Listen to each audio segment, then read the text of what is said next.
베르사유 궁전에서 파티를 벌이는 귀족들과 달리 프랑스 그 당시의 시민들은 먹을 게 없어서 굶어 죽기 직전이었어요. 바로 이때 최악의 자연재해가 발생했어요. 그러니까 농사가 제대로 될 리가 없었어요. 엄청난 흉년이 들었어요. 추위와 굶주림에 시달리는 사람들이 늘어나기만 시작했어요. 그런데 국가 자체도 재정이 힘드니까 세금만 더 뜯어가게 되는 겁니다. 온갖 종류의 세금이 징수됐어요. 왕이나 영주의 지배 아래 있는 토지의 따위유라고 하는 것을 부과했죠. 그다음에 교회에는 11조를 냅니다. 그다음에 사람이 머릿수에 맞춰서 내는 인두세도 있고, 그 영주가 독점하고 있는 물방앗간에 있는 제빵기라든가 포도 압착기 이런 시설을 사용할 때마다 사용료를 또 내야 했어요. 와, 진짜 대박이다. 이런 일들이 벌어졌어요. 그 당시 상황을 풍자한 그림이 있어요. 한번 보도록 하죠.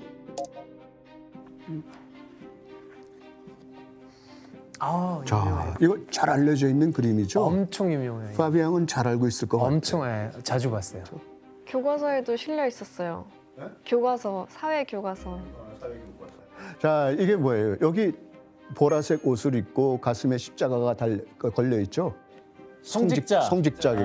성직자가 일신분이에요. 이 신분. 이신분 귀족이에요. 귀족. 귀족 머리에 꽂혀 있는 게 저 타조 귀족옷. 깃털이에요. 칼을 차고 있다는 것, 무기를 다룰 수 있는 게 귀족입니다. 그런데 누구의 등에 올라타 있어요? 평민. 이게 평민이에요. 제3신분이에요. 결국 세금을 내는 사람은 누구일까요? 바로 평민들이에요. 바로 밑에 있던 이 평민들인데 이 사람들의 사치를 위해서 98%에 해당하는 이 평민들이 모든 세금을 내고 있다. 그런 불만 이런 게 여기 깔려 있는 겁니다. 이게 당시 새나 토끼나 어쨌든 동물을 사냥한 권리 이거는 귀족들만 갖고 있었어요. 그러니까 유럽에서 힘든 시기에 그 농민 반란할 때마다 이 사람들이 요구 조건을 내걸어요. 거기에 꼭 들어있는 게 뭘까? 우리도 사냥을 하고 낚시를 할 수 있게 해달라는 거죠. 그건 좀 하게 해주지. 그럼 농작물을 다 먹어치워도 그냥 보고만 있어야 할 수 되는 없는 거예요? 그러니까 바로 그러한 상황까지도 여기에 들어있는 겁니다. 그리고 불어가 그 밑에 이렇게 써 있어요. 네, 여기는 약간 옛날 불어이고 그 요즘 말로는 하면은 Il faut espérer que ce jeu-là finira bientôt. 이러한 농간이, 이러한 장난질이 곧 끝나기를 바란다 정도의 뜻이에요.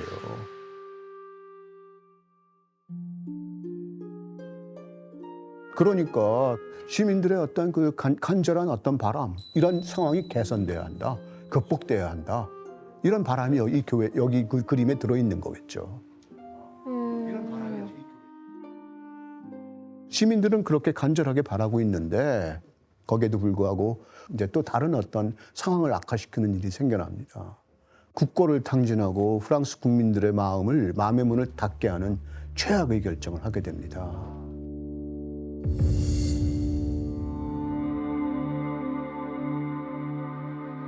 국민들은 굶어 죽어가고 있는데 그 사람들을 도와주지는 못할 망정 미국의 독립전쟁을 지원하기 위해서 엄청난 어떤 예산을 거기다 사용하게 된다는 겁니다. 미국이 독립을 하겠다 그러니까 영국이 언제나 가장 큰 적이었으니까 지원하고 나선 겁니다. 1789년에 프랑스 왕국의 총 수입이 4억 7,500만 리브르였다고 해요. 그런데 루이 16세가 미국 독립전쟁에 참전을 하는 동안 거의 한 3, 4년 정도 참전했는데 그 사이에 한 20억 리브르를 썼어요. 그러니까 1년 예산 전액을 거기다가 독립전쟁을 지원하는 데 쏟아부었다라고 해도 과언이 아닙니다. 그리고 이제 미국은 독립에 성공했어요, 결국.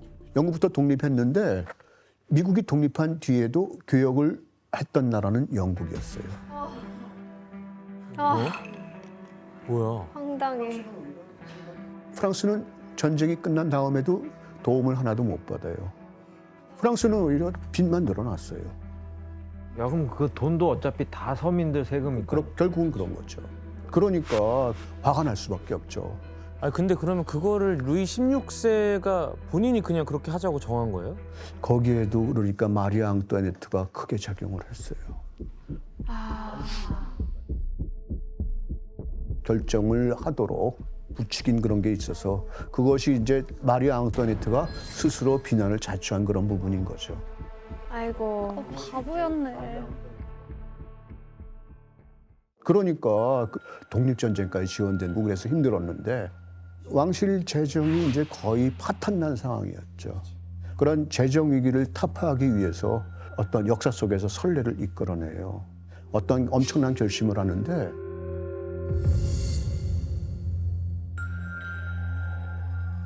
세계사 교과서에는 삼부회라고 하는 이름으로 많이 나와 있는데 삼부회가 사실은 전국 신분회의입니다. 제1신분 성직자, 제2신분 귀족, 제3신분 평민, 왕이 세금을 걷어도 좋다고 동의해주는 기관이에요. 신분들이 한자리에 모이게 해가지고 세금을 그 사람들도 내게 하라고 그러면은 성직자나 귀족이 내겠어요? 거기 찬성하겠어요? 찬성 안 해요. 당연히 반대하죠. 그리고 신분마다 한 표야. 인구가 그렇게 많다 하더라도. 머릿수가 아니고 항상 2대 1이네요. 2대 1로 언제나 질 수밖에 없는 거야. 그런데 항상 역사 속에서는 예기치 않은 일들이 벌어져요. 여기에서 어떤 일이 생겨날까요?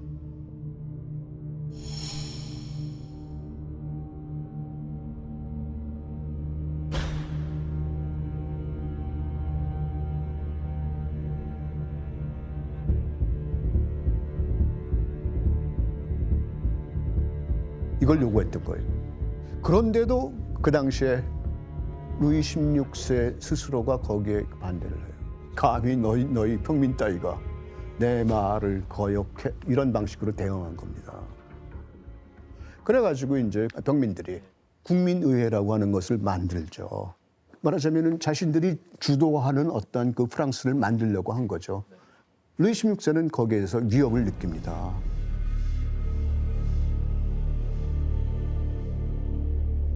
그래가지고 평민들이 모일 수 있는 그 회의실의 문을 닫아버려요.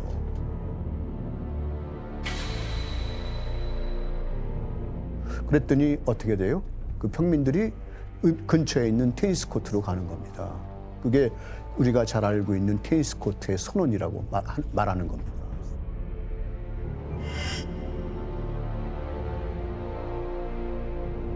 아무리 우리를 방해하지 못한다. 설사 강제로 대표들을 쫓아낸다 하더라도 그들이 모이면 그곳이 어디건 국회임을 밝힌다.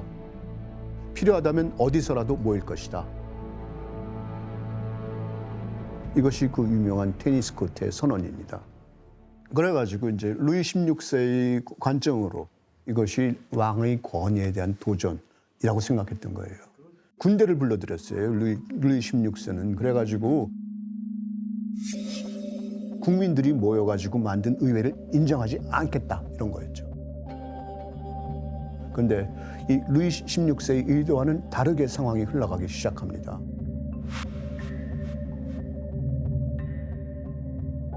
말하자면은 시민들이 분노를 터뜨리게 되었어요.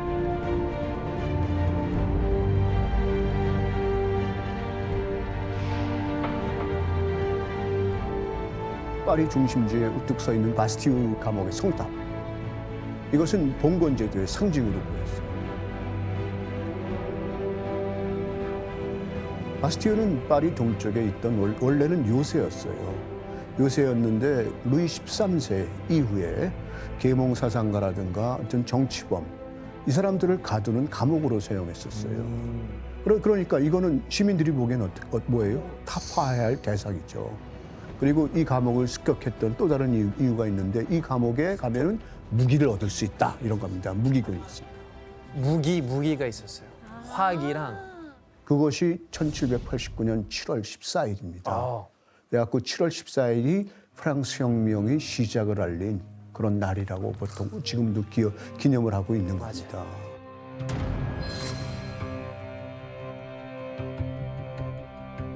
그 시민들은 여기를 습격했는데 여기에 또 갇혀있던 죄수들을 만나요. 가서 봤더니 죄수가 딱 7명뿐이었어요. 그런데 그것도 사기꾼 4명이랑 정신 이상자 2명, 바람둥이 1명뿐이었어요. 아, 정치범이 아니었구나. 그런데 여기서 또 다른 문제를 하나 낼게요. 그러면 시민들은 이 바스티유 여기를 습격했다가 죄수들 뿐만이 아니라 또 다른 어떤 물건을 발견해요. 시민들이 발견한 건 뭐였을까요? 물건? 감옥에 있을 만한 특별한 물건. 아, Fabien. 파비앙. 바게트. 바게트. 바게트? 아니요? 네, 아니에요. 바게트 없어요? 아니에요. 프랑스인이면 무조건 바게트 있을 줄 알았는데. 빵은 이제 몸의 양식이죠. 마음의 양식으로 한번 생각해 보세요. 어?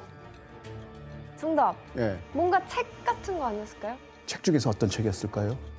책이야? 규현. 아, 성경? 어? 아니에요. 못 들었죠. 성서? 성경? 아닙니다. 혜성. 예. 그러니까 시민들의 이 생각을 어. 깨우치게 할 수 있는 뭔가 계몽서적? 서적이 있지 않았을까요? 정답입니다. 오. 여러 종류의 금서였어요. 네? 금서. 금서. 이거를 금서를 그 당시에는 이제 그 철학서라고 불렀어요. 그게 철학을 다뤄서 그런 것이 아니라 이게 그냥 포르노그래피 같은 것도 들어가고. 그다음에 이제 국왕이나 국가를 비난하는 어떤 시나 노래, 그다음에 이제 다른 사람에 대한 중상 비방을 담은 중상 비방문 이런 것들이 포함된 거예요. 그곳에서 아주 엄청나게 많은 양의 금서를 발견하게 됐던 겁니다. 어쨌든 프랑스 혁명 이후에 혁명 정부가 명령을 내려가지고 바스티유를 파괴했어요. 시민들이 그냥 다 맨손으로 돌을 하나하나 나른 거예요. 그 돌을 어디다 썼을까요? 콩코르드. 그렇죠. 바로 그 돌을 갖다가 콩코르드 다리를 만든 겁니다. 사람들이.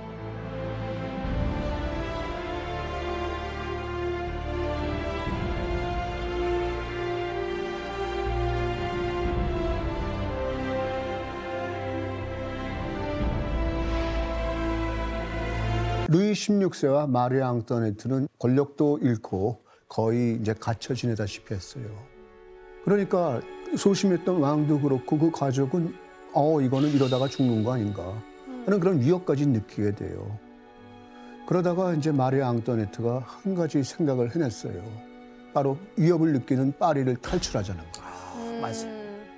사실 루이 16세의 기세가 등등했을 때라면은 왕비의 제안을 받아들이지 않을 수도 있겠는데 프랑스 혁명이 시작되고 나서는 아주 심약해진 루이 16세가 왕비의 말을 잘 들었거든요. 그래가지고 목메디로 가자라고 제안을 했던 게 누구였을까요? 그 스웨덴 백작 페르센입니다. 이 페르센 백작이 누군가 하면은 만화 베르사유의 장미에 나왔던 바로 그 사람입니다. 그러니까 마리 앙뚜아네트와 불륜 관계라고 소문까지 났던 바로 그 사람입니다. 실제로 페르센 백작은 마지막까지 마리 앙뚜아네트를 성심성의껏 도왔어요. 그렇게 해가지고 1791년 6월 20일 밤에 루이 16세와 앙뚜아네트를 비롯한 그의 가족들은 자유를 찾아서 도주하기 시작했어요. 파리에서 한 동북쪽으로 한 325km 정도 떨어진 몽메디라고 하는 곳이 있었어요. 그곳에 왕당파의 군대와 용병대가 혁명군을 진압할 준비를 하고 기다리고 있었어요. 그런데 이제 사소한 실수들, 그다음에 이제 왕의 우유부단함 이런 것들이 자꾸 시간을 좀 늦추게 됐어요. 그리고 그런 사이에 국왕이 도주했다는 어떤 소문이 파리는 물론 프랑스 전역에서 다 퍼지게 돼 있어요. 왕가가 우리를 버리고 도망갔다. 와.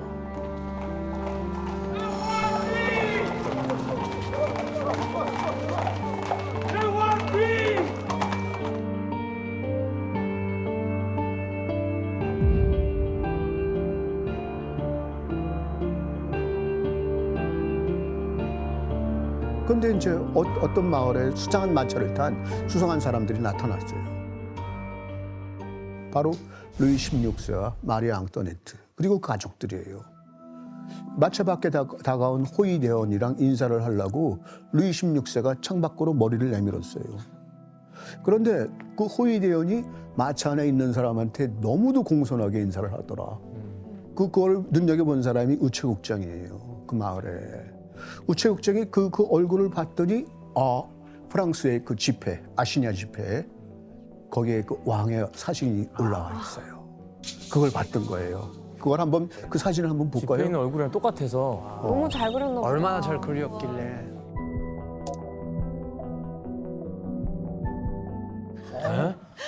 아 저렇게 생겼어요. 그거를 유희 또 씨. 알아본다고요? 이게 어떻게 알아보죠? 아니 이걸 보고 어떻게 알았지? 이게 이제 1791년에 아시냐. 바로 이제 그 바렌느 도주 사건이 있었던 바로 그 당시죠.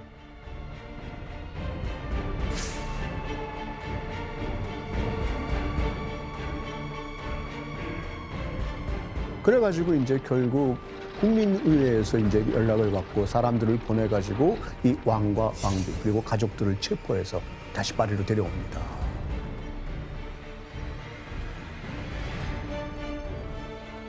그리고 국민의회에서 이 가족들이 파리로 호송되어 오는데 침묵으로 그 사람들을 맞이해라.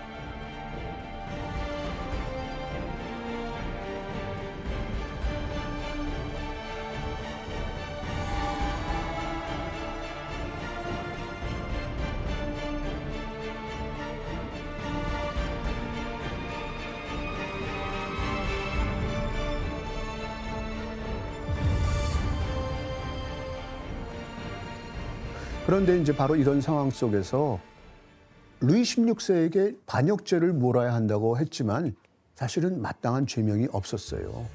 무죄 석방해야 한다라고 하는 의견도 많았어요. 왕을 퇴위시켰는데 무슨 또 이제 처형을 하느냐 이런 거죠.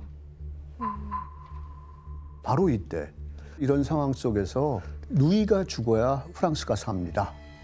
라고 말하면서 루이 16세를 처형해야 된다고 강하게 주장하던 사람이 있어요. 그 사람이 바로 공포 정치의 대명사로 알려져 있는 막시밀리앙 로베스피에르입니다.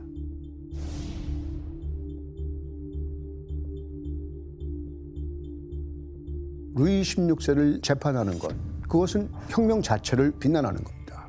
조국이 살아있어야 하므로 루이는 죽어야 합니다. 이렇게 얘기를 했어요. 결국 그래서 루이 16세는 1793년 1월 21일 단두대에서 처형당했던 겁니다.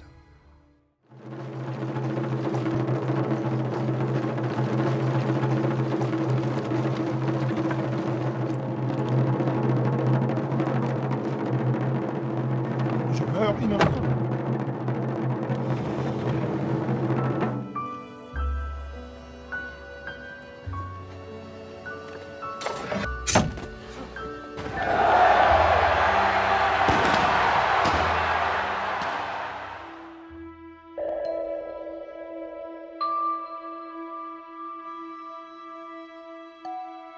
아, 끔찍하다.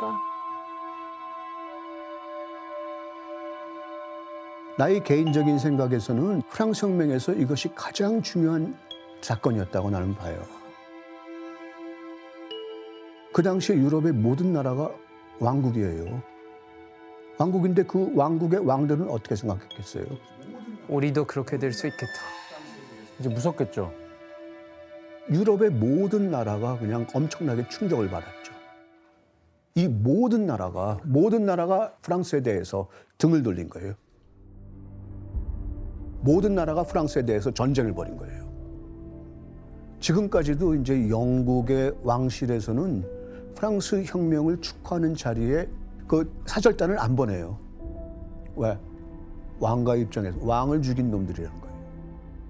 왕을 죽인 프랑스에 우리가 어떻게 거기다 축하 사절을 보내느냐 이런 거죠. 저 그림에 관련돼서 좀 재밌는 이야기가 있는데 루이 16세가 기술 쪽에 조예가 있었대요. 그래서 저 단두대 사형 집행인한테 칼이 이렇게 똑바로 서 있으면 칼날이 잘 안 든다. 약간 이렇게 비스듬히 서 있어야 칼날이 잘 든다고 그걸 건의를 해서 그게 그렇게 고쳐졌거든요. 저 원래 반원형이었거든요. 반원형이었다가 자기가 만드는 거 좋아해서 루소가 뭐라고 얘기했는가 하면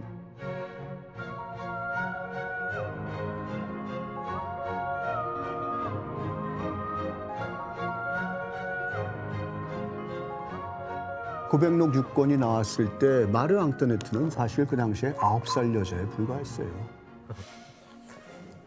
그러니까 이게 그냥 그런 얘기를 말하자면 할 방도가 없었다고 하는 거죠.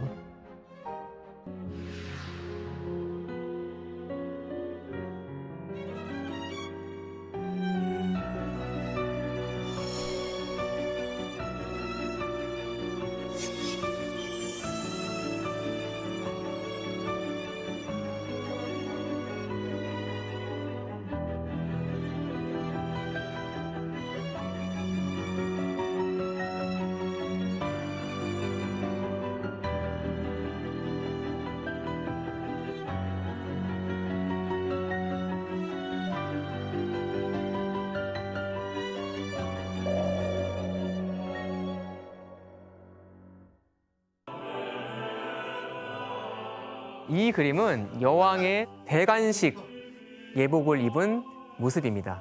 어떻습니까? 종교 확실히 또 종교가 느낌이 네, 십자가도 보이고 네. 또 화려하네. 화려하고 네. 이때 엘리자베스 나이가 25살. 영국 여왕의 자리를 차지한 엘리자베스는 여러모로 준비된 군주였습니다. 엘리자베스는 자라면서 자기 어머니를 죽인 헨리 8세 밑에서도 살아남아야 했었고 자기를 종교 때문에 감옥에 가던 언니 밑에서도 살아남아야 했었어요. 그래서 자신이 권력을 지키기 위해서 어떻게 해야 되는지 아마 본능적으로 파악을 했던 것 같습니다.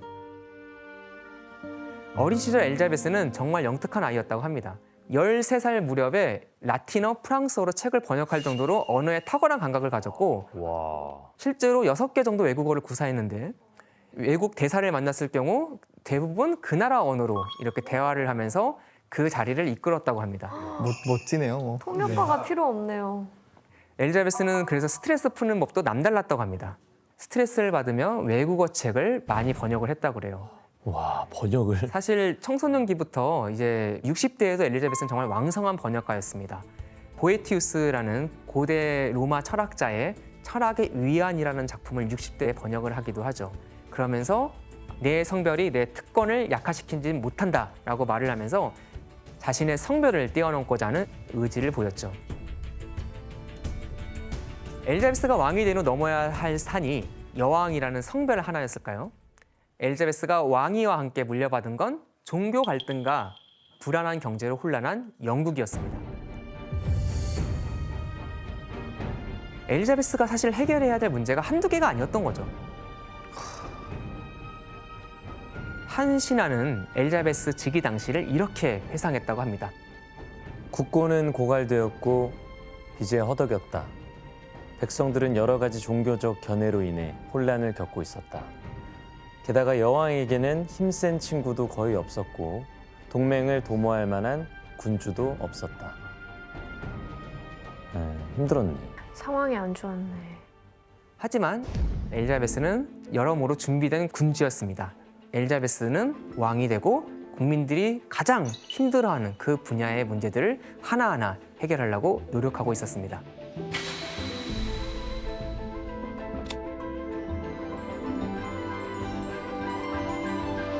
당시 영국은 헨리 8세의 종교 개혁과 피에 메리의 잔인한 박해로 가톨릭과 개신교 세력 간의 갈등이 거의 최고조에 달해 있었습니다. 그래서 결국은 두 종교를 자극하지 않는 방법을 생각해내죠. 기본적으로 개신교 신학을 바탕으로 한 영국 국교회를 확립했지만 아직 가톨릭이 익숙했던 국민 대다수의 정서를 배려해 가톨릭 의식의 상당 부분은 그대로 남겨두었죠. 그래도 다른 편을 심하게 자극하지 않음으로써 이 예민해진 종교 문제를 잠재우려고 했던 것이죠. 잘 포용을 해준 거네요. 그렇죠. 또 다른 영국의 큰 문제는 엘리자베스가 즉위했을 때쯤에 영국 물가는 몇 배나 폭등했던 상황이었습니다. 아버지 헨리 8세가 전쟁 비용 충당을 위해서 이물질이 섞인 주화를 대량으로 발행해서 화폐 가치가 떨어질 대로 떨어져 있었습니다. 그래서 큰 문제는 심각한 인플레이션이었습니다.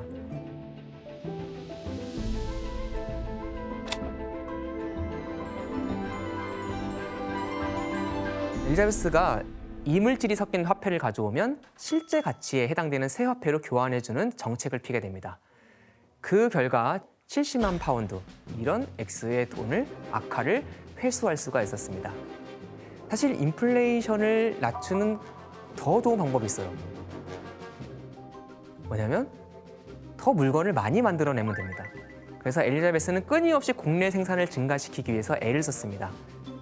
무기 제조업, 보석 세공, 그리고 의류 제작 같은 분야가 발달하게 되었고 석탄 같은 자원의 개발이 늘어나기도 했습니다.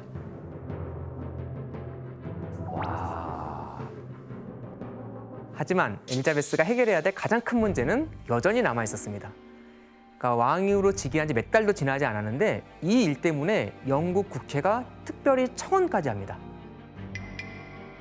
청원의 내용을 한번 보시죠.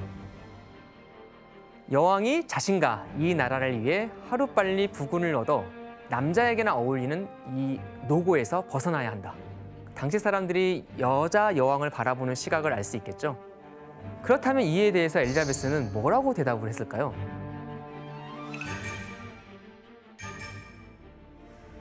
나에게는 이미 잉글랜드라는 남편이 있다. 내게는 자식이 없지만 그대들 모두가 내 자식이고 인척이다. 엘리자베스는 이런 당찬 포부와 함께 결과적으로 끝까지 결혼하지 않고 처녀 여왕으로 남는 길을 택하게 됩니다. 진짜 멋있는데요?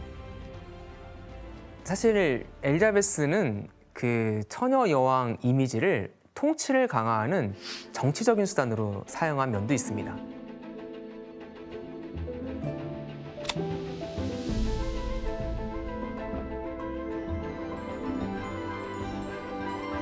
엘리자베스가 이 처녀 여왕 이미지 메이킹을 위해서 적극적으로 이용한 방법이 있습니다.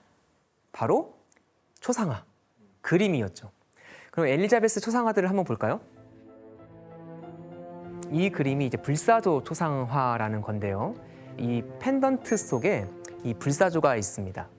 그 불사조라는 게 뭐 말 그대로 죽지 않는 새인데 그러니까 영원한 왕조 그런 걸 뜻하는 그런 메타포가 될 수 있겠죠. 또한 단비 초상화라는 건데요. 단비 또한 정결함, 순백과 순결 이런 걸 상징하는 그런 대표적인 동물이라고 합니다. 그럼 여기서 문제를 하나 내겠습니다.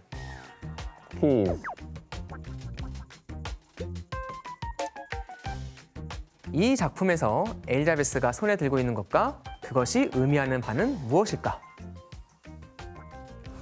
일단 손에 들고 있는 건 뭡니까? 바구니인가 뭐야? 바구니예요? 모자예요? 뭐지? 이거는 좀 그림으로 좀 보기가 어려우니까 설명을 드리고 이건 채예요, 채. 채. 네. 그러면 이 채가 상징하는 바는 무엇일까요? 채는 뭐 거르는 데 쓰는 거잖아요. 네. 뭘 거르는 것을? 뭘 거르는 것. 거른다는 게 좀 주는 의미, 좀 느낌 있지 않습니까? 네. 아! 정답. 저기 채인데 네. 아무것도 못 빠져나갈 것 같은 느낌이잖아요. 그러니까 남자들은 나를 뭐 통과할 통할 수가 못한다. 없다. 정답. 와. 그 이유는 뭐냐면 남자를 쉽게 받아들이지 않는 처녀 성에 대한 상징이라고 많이 해석이 됩니다. 사실 여기에는 좀 얘기가 있어요. 고대 로마에 투치아라는 신녀가 있었는데 그 신녀가 처녀가 아니라는 모함을 받게 된 거예요.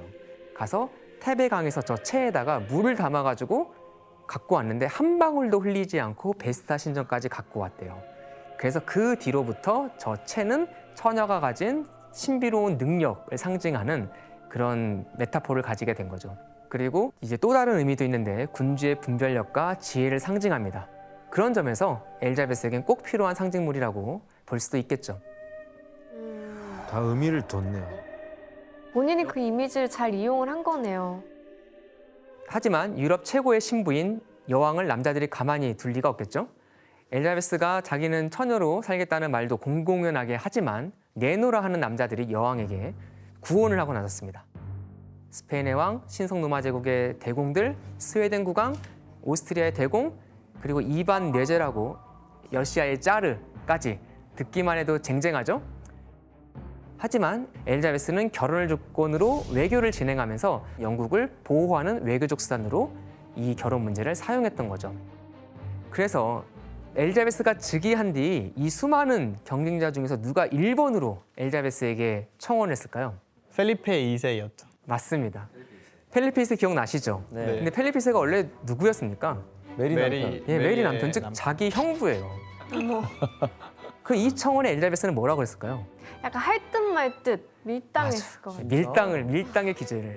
밀당의 기질을 보이죠. 밀당을 해. 사실 명확한 답을 주지 않습니다. 그리고 계속 이 애매한 태도는 다른 신랑감에게도 적용됩니다.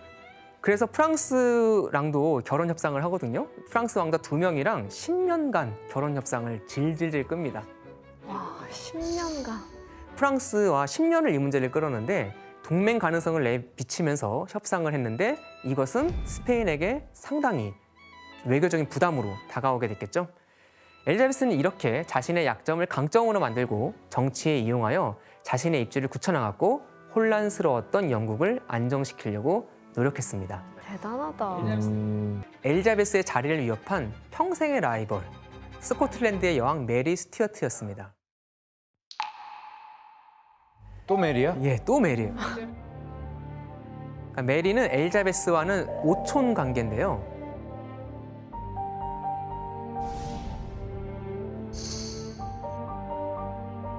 엘리자베스가 사실 어떻게 보면 그 서자 출신이잖아요. 그런데 메리는 스펙도 화려했습니다.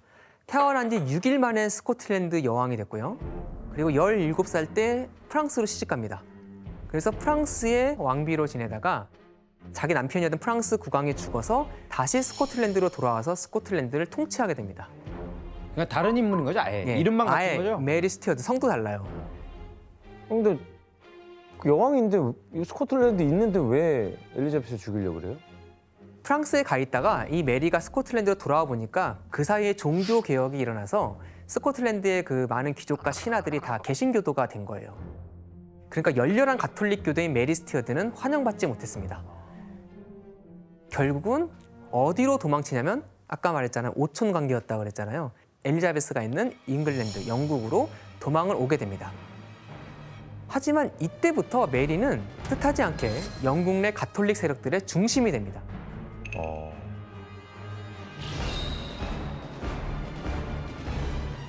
엘리자베스 다음이 메리예요. 지금 자식이었기 때문에 엘리자베스를 끌어내리면 메리가 왕이 되겠죠. 그러면 영국을 다시 가톨릭 국가로 되돌릴 수 있다고 생각한 겁니다. 그래서 스페인도 이런 메리의 가치를 알고 있었어요. 이게 영국 침공을 계획할 때 엘리자베스를 이제 폐위시키면 그 자리에 이 메리를 앉히려고 했습니다. 사실 메리는 여러 번 반역 음모에 연루됐었고요. 실제로 몇 번은 가담하기도 했습니다. 그런데도 엘리자베스는 친족이잖아요. 그래서 처형을 거부하고 끝까지 메리를 보호했습니다.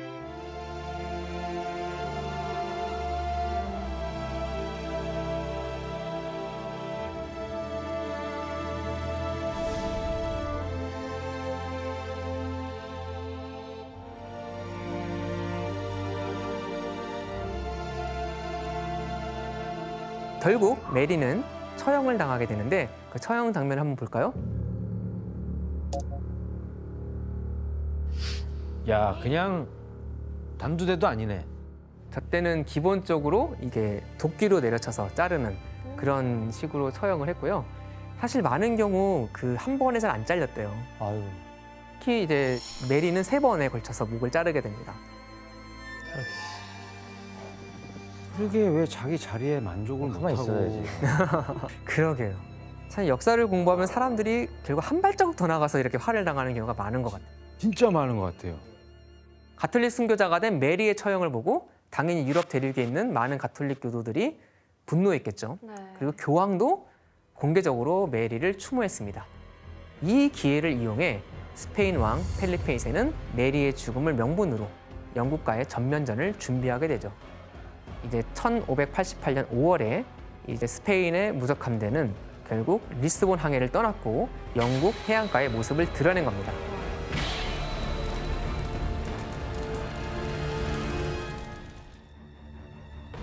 이때 스페인은 약 130여 척의 함대를 구성했는데요. 선원이 약 8,500명, 그리고 보병이 19,000명. 너무나 큰 규모의 원정이라 출발하는 데만 이틀이 걸릴 정도였다고 합니다. 여기에 맞서는 영국은 어느 정도 준비가 되어 있는가? 엘리자베스 여왕도 해군 이제 병력을 준비를 해야겠죠. 그러면서 드레이크에게 아주 파격적인 제안을 합니다. 어떤 제안을 했을까요? 완전 해군 총사령관. 그런 거지. 야, 이제 정말 여러분들이 이제 강의를 들으면서 엄청 역사학적인 감각이 막 올라오신 것 같아요. 정말 뭐 거의 답입니다. 거의 답. 말 그대로 해군 총사령관은 아니고 부총사령관직을 제안을 해요. 엄청 출세한 거네요. 해적에서. 드레이크 같은 해적이 엘리자베스 말고 다른 군주 밑에서 국가의 명운을 건 전투를 지휘할 수 있었을까? 아마도 어렸을 겁니다. 자, 그럼 지도를 통해서 무적 함대의 원정로를 한번 볼까요? 리스본 항구에서 이렇게 무적 함대가 이제 항해를 떠납니다. 이게 5월이에요. 이제 세 차례 소규모의 접전이 일어납니다. 원래 스페인에 이 전쟁 계획이 있었습니다. 얼핏 말씀드렸는데 네덜란드가 독립 운동을 하고 있어서 스페인이 여기 군대를 보냈다고 그랬잖아요. 여기 있는 육군과 만나서 이 육군을 배에 태워서 영국 본토에 침공하는 것이 스페인의 기본 전쟁 계획이었습니다. 그래서 이 칼레 항구 근처에 그 무적 함대가 정박을 하게 됩니다. 합류 장소구나. 그렇죠. 그런데 이런저런 사정으로 이 네덜란드 원정군을 이끌었던 이 육군 장군이었던 파르마 공작과 이 연락이 안 돼요. 계속 연락이 안 됩니다. 그러니까 스페인 함대는 여기서 마냥 기다려야 했어요. 기다려야 되는 상황이 된 거예요. 그게 스페인에게는 아주 큰 불행으로 작용하게 되죠. 여기서 문제. 영국 해군은 칼레에서 스페인 무적 함대를 물리치기 위해서 어떤 작전을 세웠을까요?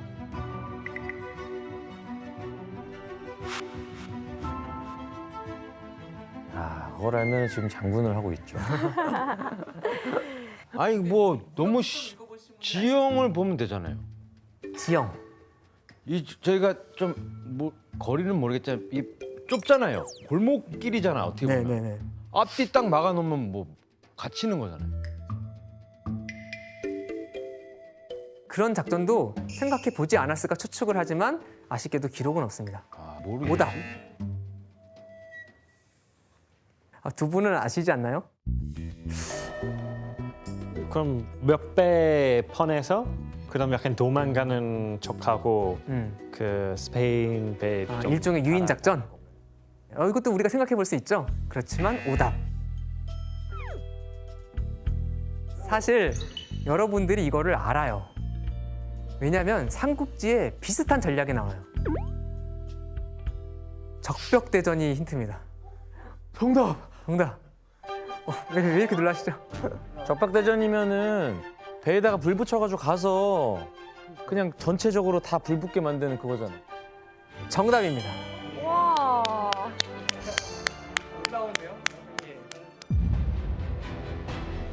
배에 불 붙이는 화공선, 뭐 있는 배에 나뭇잎 불타게지 그 정도가 아니에요. 이 배에 피치, 유황, 타르, 화약 이런 발화성 물질을 가득 채우고 불을 붙인 다음에 적군 쪽으로 보내는 거죠. 영국 해군의 작전은 성공적이었습니다. 칼레 항에 닻을 내려서 정박하고 있던 무적 함대는 말 그대로 정말 공포에 밧줄을 끊고 완전히 흩어져 버립니다. 네, 이게 칼레 해전 전투 그림입니다.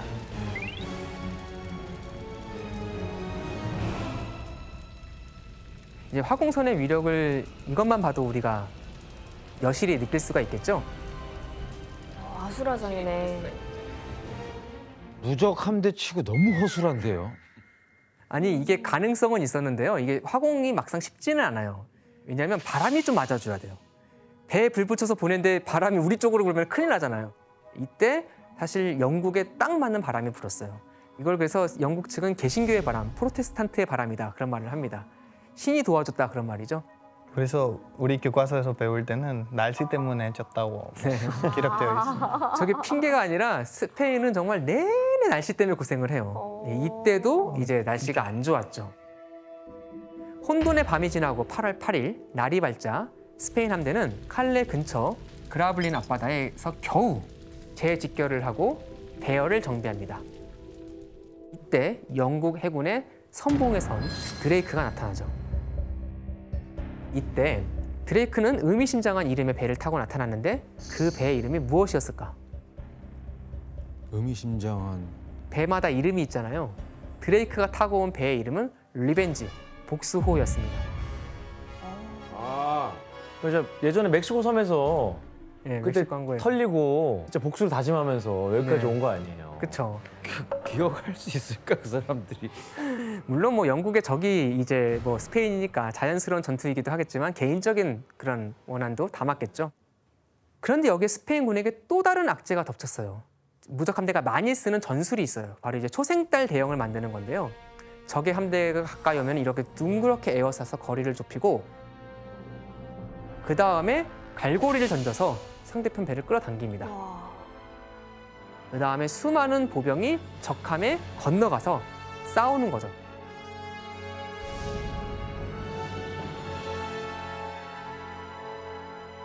하지만 영국 함대는 너무 가까이 가지 않고 대포를 쏴서 피해를 줄 수 있는 최적의 거리를 알아냈습니다.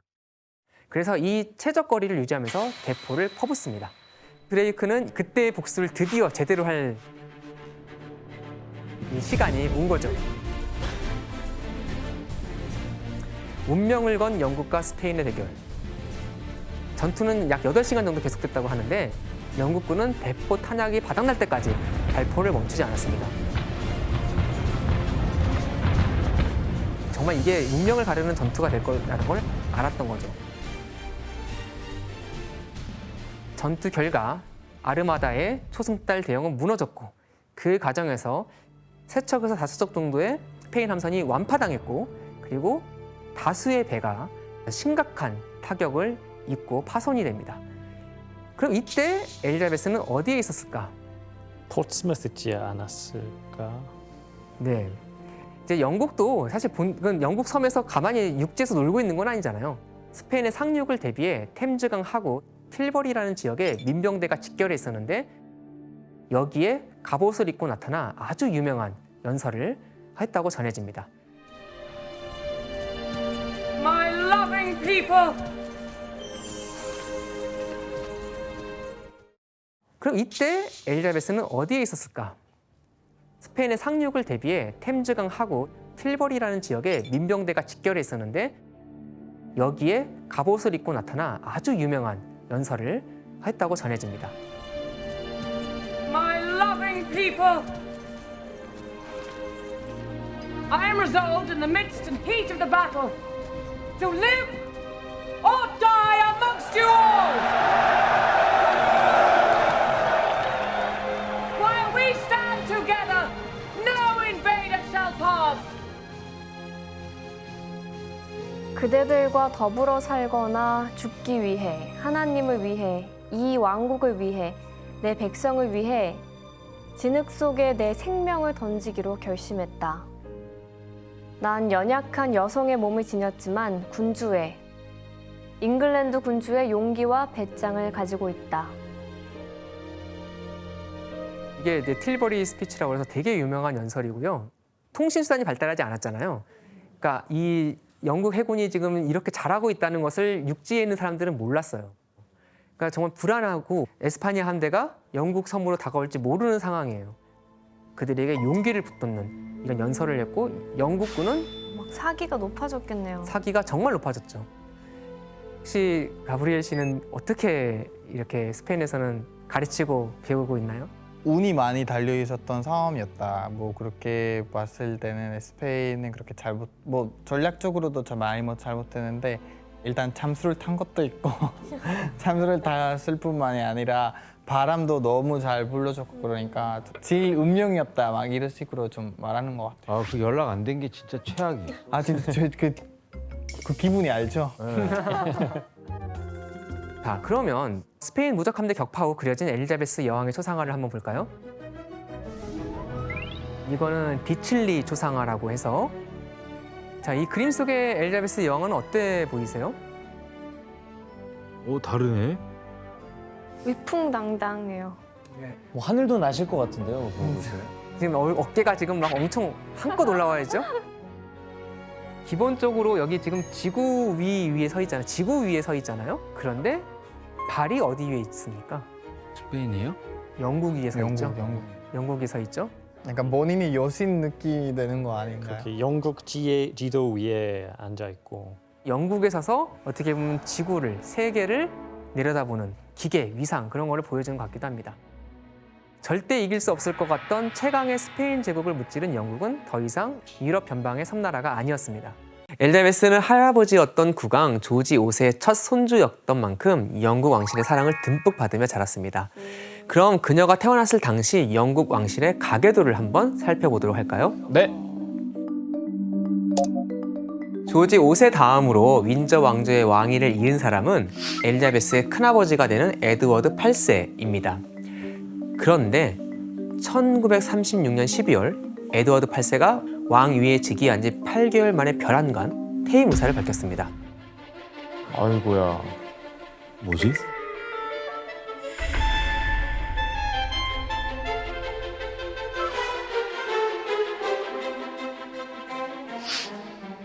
Impossible Without Woman I Love 그 맨 위 타이틀인데 자기가 사랑하는 여자 없이는 불가능하다라는 뜻이고 그 다음에 밑에는 Ex-King's Farewell Words 전 왕의 작별 인사 이 정도예요. 네, 이제 대충 에드워드 8세가 왕위를 내려놓은 이유를 짐작하시겠죠? 사랑 여자 때문에. 네, 맞습니다. 일이냐 사랑이냐. 네, 아니 뭐 얼마나 사랑하길래 뭐 그거 그러게요. 그 유명한 대사처럼 사랑에 빠진 게 죄는 아니잖아요. 네, 사랑해봐도 저 아니야. 네. 그런데 문제는 그가 사랑에 빠진 대상이 2번의 이혼 경력이 있는 여성이었다는 점에 있었습니다. 영국 국왕은 자동적으로 국교인 성공의 수장이기도 하죠. 그래서 좀 더 엄격한 잣대가 아무래도 적용되겠죠. 국가 원수니까. 그러니까요. 그리고 당시에는 이혼녀와 왕이 결혼하는 것은 절대 용납할 수 없는 그런 일이었습니다. 결국 에드워드 8세는 내가 사랑하는 여인의 도움이 없이 국왕의 막중한 책임을 다할 수 없다면서 왕위를 포기하게 됩니다. 사랑을 선택한 형 때문에 조지 6세가 갑작스럽게 나이 40에 국왕이 됩니다. 그러면서 장녀였던 엘자베스도 왕위 계승 1순위가 되었죠. 이때 나이가 고작 10살이었습니다. 그렇게 된 거구나.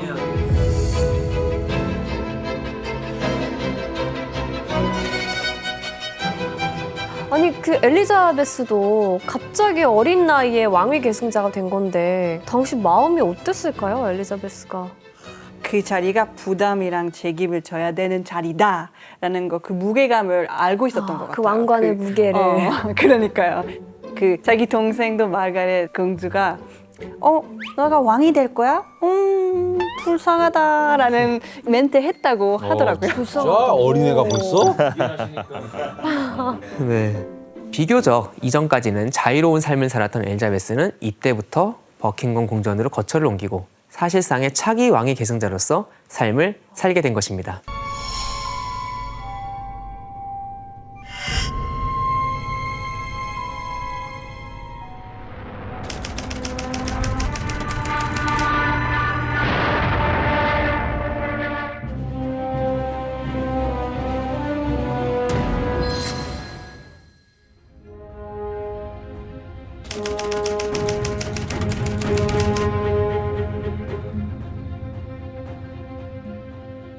그리고 1940년 9월 4일 히틀러가 아주 막 분노에 차서 연설한 적이 있었죠. Wenn die britische Luftwaffe 200, 300, 4.000 Kilogramm Bomben wirft, dann werfen wir jetzt in einer Nacht 150, 180, 230, 300. 그리고 실제로 독일 공군기가 밤낮을 가리지 않고 런던 시내로 찾아와서 정말 런던을 폭격하기 시작을 했죠.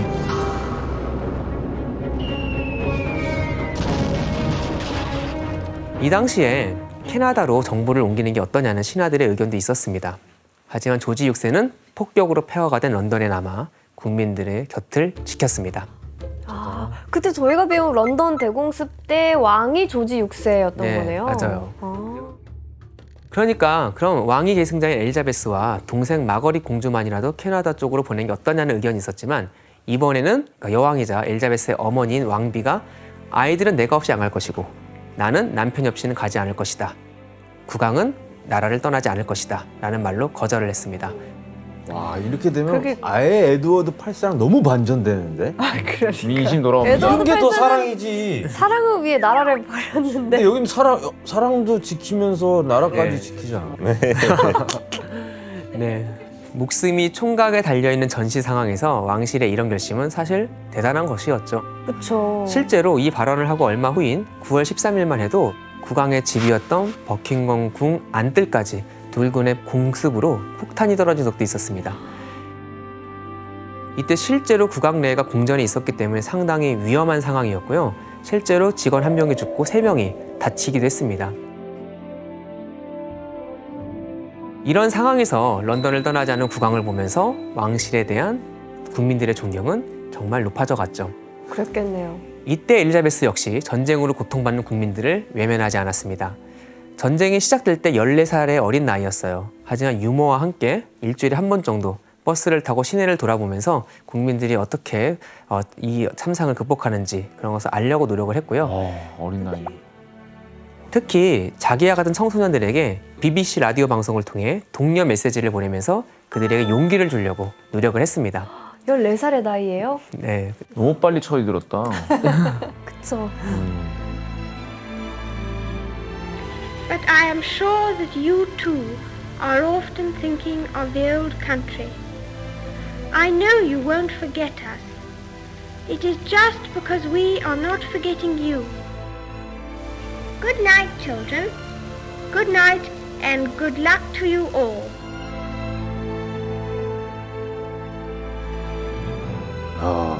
대단하다 진짜. 그리고 엘리자베스는 여기에 그치지 않고 한 가지 결심을 하게 됩니다.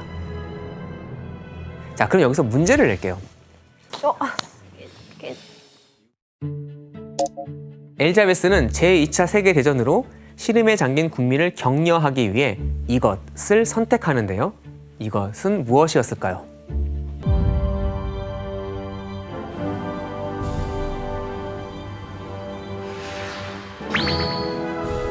아버지인 조지 6세는 당연히 군 입대를 반대했습니다. 하지만 엘리자베스의 굳은 의지로 결국 국왕의 승인을 받아냈죠. 그리고 1945년 18살의 나이로 육군 보조부대에 입대했는데요. 그녀가 맡았던 임무가 무엇이었을지 영상을 한번 보도록 할까요? 육군복. 간호병원.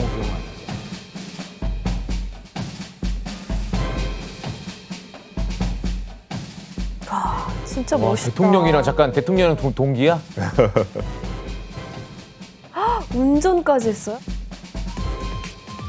수송 자동차 정비술? 네, 막 고치고 그랬어요. 아빠가 되게 좋아하신다.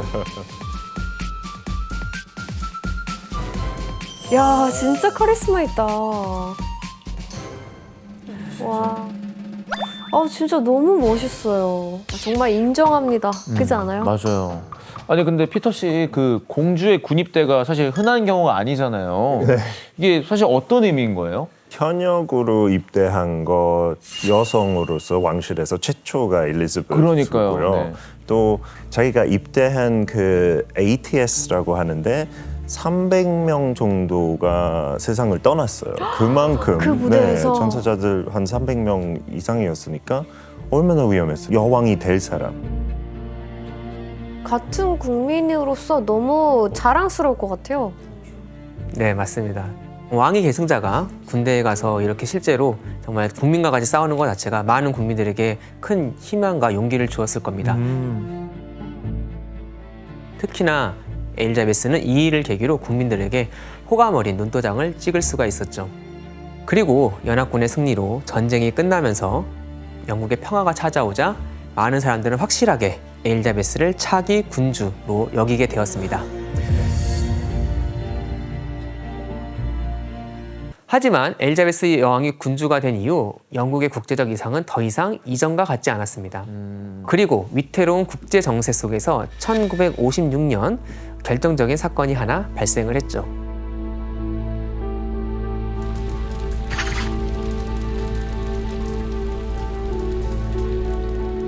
이 이야기를 하려면 이집트 이야기를 좀 해야 되는데요. 갑자기 이집트. 그러니까 너무 들어보시면 멀지 않아요, 이집트랑 무슨 관계인지. 근데 영국은 약간 범위가 글로벌인 것 같아요. 그렇죠. 아프리카까지. 네네. 이집트는 지중해와 홍해를 막고 있는 200km의 땅을 파서 하나의 물길을 뚫으려고 했습니다. 그게 바로 스에즈 운하? 맞습니다. 스에즈 운하죠. 이전에는 유럽에서 아시아나 아프리카로 가려면 이렇게 삥 돌아서 가야만 했죠.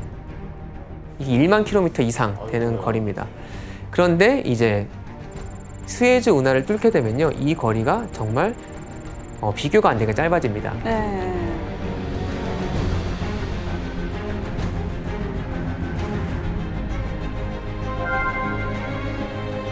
그런데 나중에 재정난으로 이집트가 자기가 갖고 있던 정부 지분을 내놓게 돼요. 이거를 영국이 사들여서 사실상 스에즈 운하를 영국이 관리하게 됩니다. 자, 그런데 제2차 세계대전이 끝나고 새로운 강대국인 미국과 소련의 등장으로 영국이 세계의 주도권을 잃어가고 있었죠. 그동안 영국에 의존했던 이집트에서도 군사 쿠데타가 일어나면서 공화국이 수립됩니다.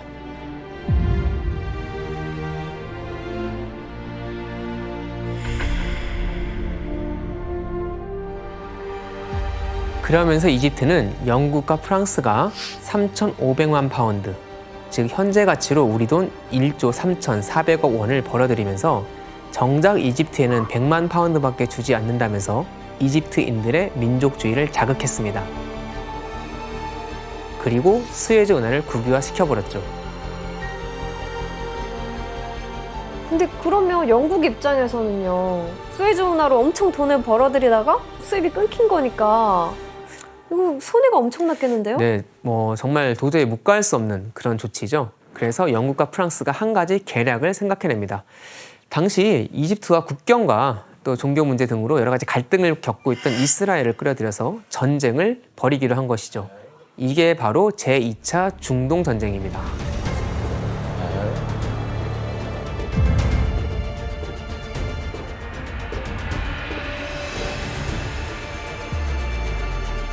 전쟁은 초반에 영국, 프랑스, 그리고 이스라엘 연합국에 상당히 유리하게 진행이 됐습니다. 그런데 이때 소련이 이집트를 지원하려고 하자 미국이 개입하면서 영국에게 철수를 요구하게 됩니다. 그리고 결국 영국과 프랑스는 미국의 압력에 굴복하고 말았죠. 이제 영국은 국제사회의 주도권이 미국과 소련으로 넘어가고 있음을 피부로 느끼게 되었습니다.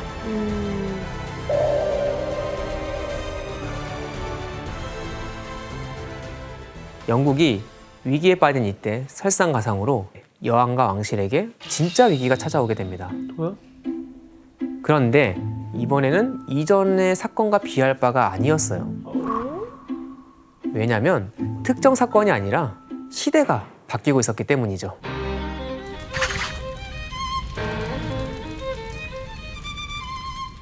(1960년대는) 영국의 또 유럽 사회에 큰 지각 변동이 일어나던 시대였습니다. 이거 히피죠, 히피. 히피 문화가 퍼지면서 성, 문화, 정치에서 자유주의의 바람이 거세게 불었고 이것이 패션이나 음악에도 나타나고 있었죠. 거리에는 장발 차림에 맨발로 돌아다니는 젊은 세대와 반대로 전통적인 양복 차림으로 모자를 쓰고 다니는 9세대의 패션이 극명하게 나눠지는 모습을 볼 수 있게 됩니다. 우와, 미니스커트에 장발. 그리고 이때 영국의 비틀즈, 롤링스톤스 같은 비틀즈. 그런 가수들이 등장해서 자유와 억압, 해방을 외치는 그런 노래를 불렀고요. 아니 근데 노래는 정말 차분하거든요. 근데 팬들이 열기는. 되게 힙하다. 그러네요. 진짜 자유로워 보인다. 되게 쌓여있는 거 푸는 사람들 같아요. 뭔가 자아분열 일어나는 것 같아요. 사실 이는 전통 문화와 권위에 대한 반항이 퍼지고 있음을 또 반영하고 있겠죠. 자, 그럼 이런 변화 속에서 왕실에 대한 인식도 어떻게 변해갔을까요? 그럼 왕실은 뭔가 트렌드에 적응하지 못하는 구시대 유물로 좀 보일 수 있겠네요. 맞습니다.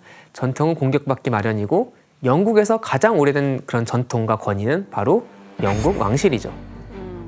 그래서 1960년대에 접어들면서 여왕이 국민과 멀어져 간다는 인식이 사람들 속에 퍼지기 시작합니다.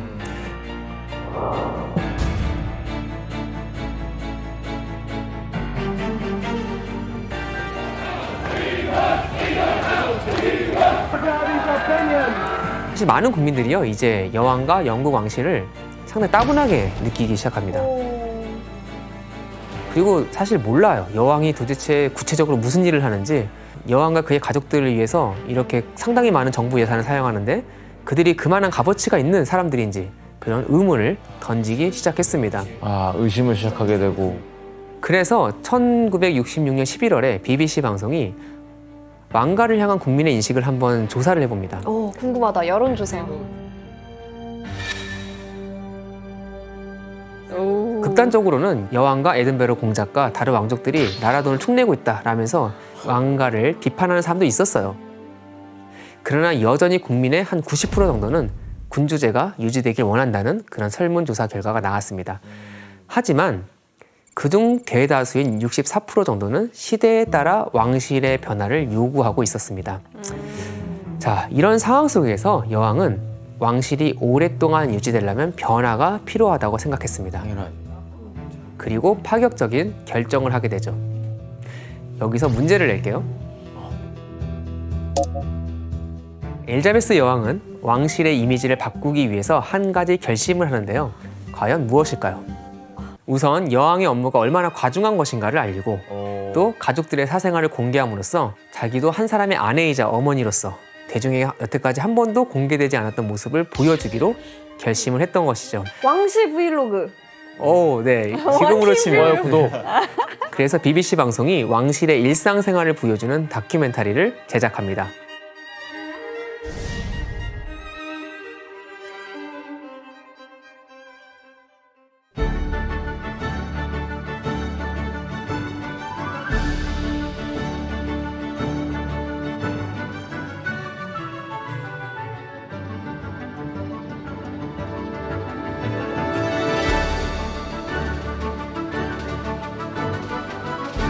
근데 몇 개월 동안 이제 팀이 상주하면서 찍었어요. 이 집안에 카메라를 단다는 게 보통 일이 아니거든요. 쉽지가 않죠. 정말 리얼리티 예능의 시초라고 할 수 있죠. 원수의 역할이 진짜 힘드네요. 정치도 해야 되지만 나의 사생활을 다 보여줘야 되고. 그러니까요. 귀여워. 찰스 왕세가 실제로 첼로를 되게 잘한다 그러죠.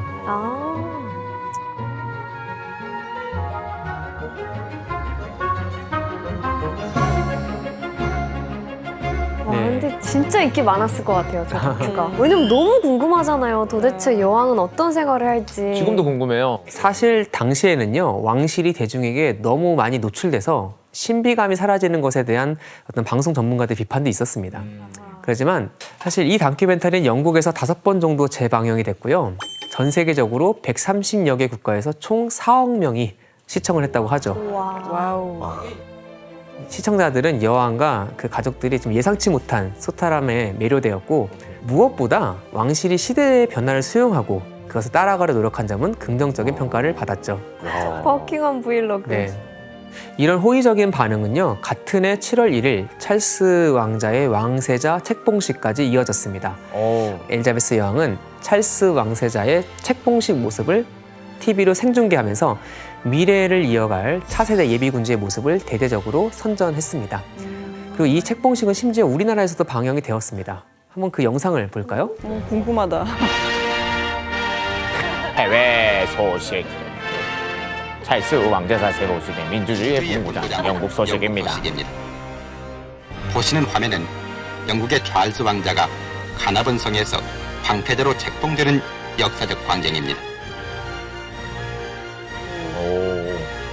멋있다. 찰스 왕자는 제21대 웨일즈 공으로 책봉돼서 자기의 국왕의 계승권자가 되었습니다. 전통적인 이 고풍의 예식을 보기 위해 카나본 성은 전례 없는 인파를 이루었습니다. 너무 귀여워요. 피터 씨, 근데 당시 찰스 왕세자 인기가 많았어요? 네, 옛날에 그때 당시에 젊은 그냥 왕세자였잖아요. 잘생기기도 하고 케임브리지 대학교 졸업도 했어요. 완전 엘리트였죠. 그래서 여자들한테도 인기 솔직히 많았죠. 만인의 왕자 그런 느낌이었고 말 호감 그대로 주는 프린스. 네, 완전 People's Prince 약간 그거였어요. 그래서 대관식도 어느 정도 성공으로 생중계했으니까 책봉식도 똑같이 한 거죠. 네. 이 영상을 보니까 영국 왕실이 대중과 소통하기 위해서 정말 많은 노력을 했구나 이런 생각이 드네요. 네. 이런 엘리자베스 행보 덕분에 초기의 우려에도 불구하고 영국 왕실은 상당히 굳건해 보였습니다. 이후 1977년 즉위 25주년을 기념하는 실버 주빌리 때에도 영연방 35개국 지도자들이 축하 행사에 참석해 여왕의 국제적인 권위가 여전함을 보여주었습니다.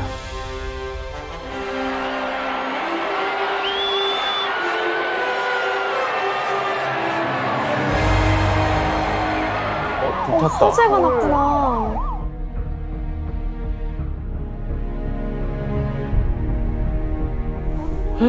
야, 저기 잠깐 저기 작품들이라는 거 다 탄 거예요, 그러면? 야.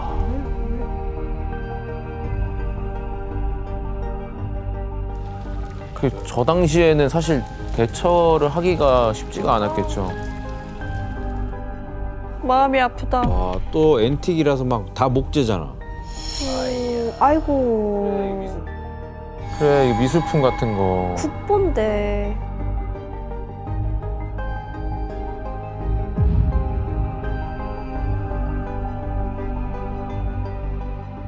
어, 1992년 11월 20일 엘리자베스 여왕의 공식 거주지 중 하나인 윈저성이 불에 타버렸습니다. 900년이 넘는 영국 왕실의 역사 중 일부가 폐허로 변해버린 것이죠. 그런데 이제 논란이 된 건 파괴된 윈저성의 복구 비용을 누가 감당을 하는가였습니다. 아, 세금. 네, 맞아요. 네. 당시 언론을 통해서 복구 작업에 천문학적인 비용이 든다는 것, 그리고 영국 정부로부터 지원받는다는 사실이 알려집니다. 하지만 이미 소방 작업을 할 때 윈저성에서 끊임없이 수많은 정말 진귀한 미술품들이 나오는 걸 국민들이 똑똑히 봤어요.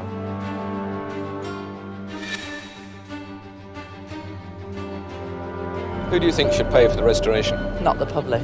Why should we pay? Government don't pay, we pay. 세금을 내지 않는 영국 왕실의 재산 손실을 왜 국민의 세금으로 메꾸는가?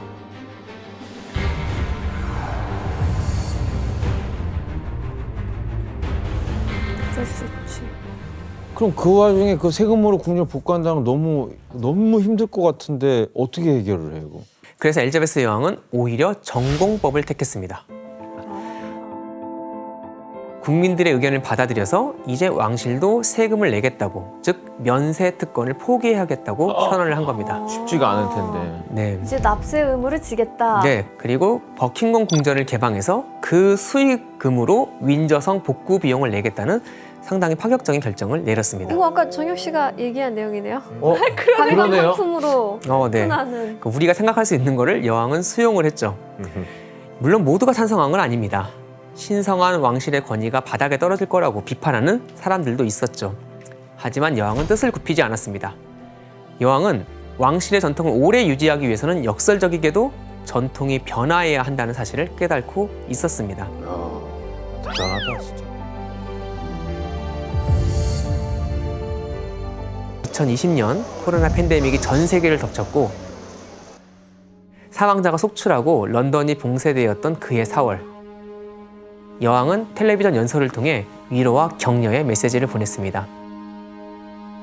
우리가 좀 더 참고 견딘다면 더 좋은 날이 올 것입니다.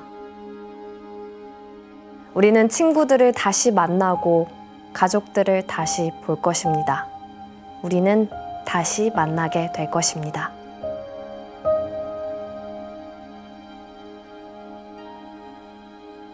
이런 변화의 과정에서 여왕은 항상 변함없이 그 자리를 지켰고 변화하는 세상 속에서 영국인들이 기댈 수 있는 정신적 지주 역할을 했습니다. 우리가 알다시피 엘리자베스 여왕은 역대 영국 국왕 중 가장 장수했고 또 가장 오래 통치한 왕입니다. 96세의 국왕이 열심히 일상을 살고 공무를 수행하는 모습은 영국 국민들에게 안정감을 주고 또한 희망을 주었습니다. 항상 위기의 순간마다 어쨌든 여왕이 국민들 곁에 있었던 거네요. 네, 그렇죠. 영국에 다시 나올지 모를 최고의 군주로 평가받는 엘리자베스 여왕은 2022년 9월 96세를 일기로 스코틀랜드에서 영면에 들었습니다.